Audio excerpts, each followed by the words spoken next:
today we're making banana bread. I have some bananas that aren't doing so well, so of course I'm gonna make bread with them. I like to put some fun things in mine, so I'll show you how I do it. Let's go. Start by preheating the oven to 350 degrees. Then in a stand mixer or large bowl, stir together half a cup or 1 stick of butter with the sugar. This was a recipe that I started with from a cookbook and then altered over many times of making it.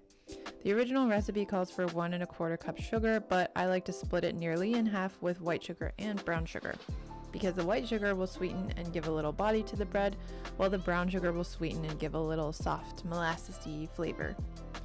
So I put half cup of sugar and 1 cup of brown sugar. If you're trying to make it a little less sweet, I recommend half a cup of each. Bananas are sweet on their own anyway, so it'll still be a sweet treat. Scrape the sides of the bowl as needed. Depending on how soft your butter is, it may be stubborn or clump or stick to the paddle of the mixer. Once the butter and sugar are mixed all the way, we'll add 2 eggs. If you're feeling brave, you can crack them over the bowl, being careful not to get any shell into the batter, or you can play it safe cracking outside the mixing bowl.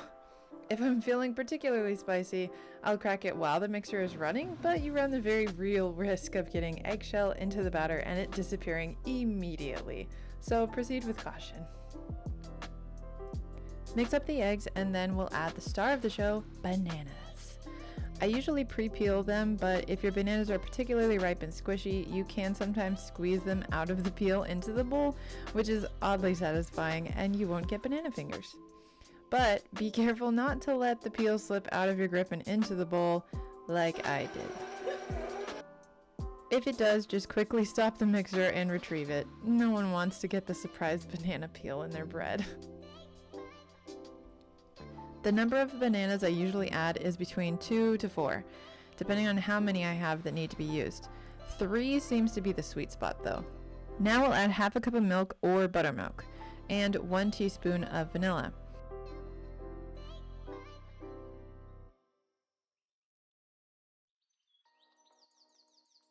With that mixed in, we'll now add the dry ingredients. 2 1/2 cups of all-purpose flour, 1 teaspoon of baking soda, and 1 teaspoon of salt. Although this is a bread, you don't want to use bread flour because the higher protein content in bread flour is better suited for breads that will be kneaded and produce gluten that makes breads stretchy and chewy. Banana bread, though, has more of a cakey texture, and we're not going to knead the bread at all before baking. Now for the fun stuff. I used to put either nuts or chocolate chips in my banana bread, and then I was making it once and stopped to question why was I limiting myself to only one mix-in? ¿Por qué no los dos? Why not both? I've made it with both ever since, and it is the best. The chopped walnuts give the bread not quite a crunchy texture, but something with resistance to bite into, since the bread texture on its own is just cakey and soft. I use semi-sweet chocolate chips to add a touch of bitterness to off-sweet the very sweet bread. And when you toast the bread, they get just a little melty, so you have little melty bits of chocolate in there. I don't use specific measurements, but I'd say you'd be safe with half a cup of each. But I do make sure to use equal amounts. I also purposefully roughly chop the walnuts because if they're too finely chopped, it will meld into the bread too much and not do the job of providing good texture. It's so good. I'm never going back. Then pour into a bread pan and bake for 1 hour and 15 minutes. At the end of the baking time, I use a toothpick or chopstick to check if it's done through the middle, and I often do need to put it back in the oven for another 10-ish minutes. If you pull the chopstick out and there's still wet batter on it, it's not done yet.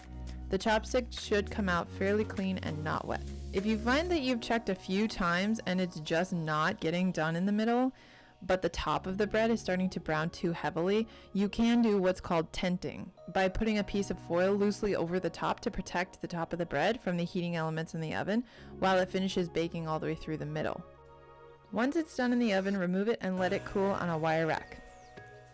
I leave it in the pan for the first 5 minutes so that the pan helps it maintain shape just out of the oven, and then I turn it out to cool the rest of the way. If you find that your bread is sticking to the sides of the pan, you can use an offset spatula or a knife to loosen it. I've also lined the pan with parchment paper in the past, which works really well, so if you have repeated issues with sticking, that would be my suggestion.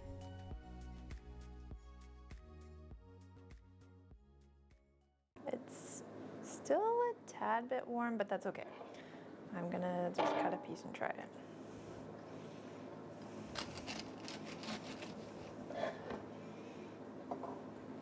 I actually like the edge piece because it's a little bit crispy.